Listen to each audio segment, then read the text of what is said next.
As a result of the spread of the novel coronavirus, people have resorted to many protection methods, which have become mandatory in some countries to keep citizens from catching infection. And at the top of these tools, gags, or rubber gloves. Unlike usual, wearing masks or gloves has become a familiar thing, as we see it every day and everywhere. Wearing them is no longer limited to medical personnel only. This is all what we know, but what about the story of the first rubber gloves? Who invented it? Emirath? Let's look closer. Surgical rubber gloves were introduced 100 years ago at Johns Hopkins Hospital, but not for the reason one might think. Gloves had more to do with it than hygiene.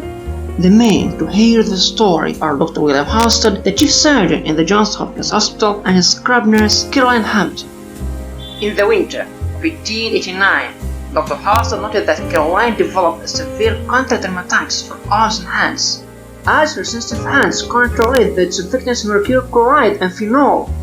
He gave the mattress concentration, and one day in New York requested a Goodyear rubber company to make his experiment to pierce the rubber gloves with gauntlets. He presented her with 2 pairs of rubber gloves made to fit plaster casts on her hands. On trial, these proved to be so satisfactory that additional gloves were ordered, and not only nurses wore gloves. At first, the operator wore them only when exploratory incisions into joints were made.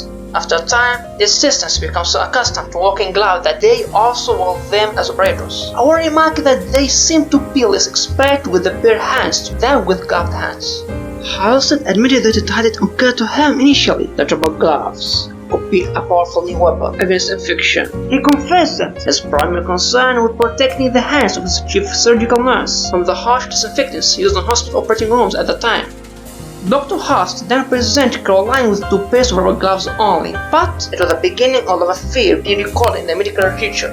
Halsted and Caroline married in June 1890. Dr. William was the best man. His famous the Venus come to the Asclepius. They lived together for 32 years. Halsted died in 1922, and Caroline passed away only 2 months after him.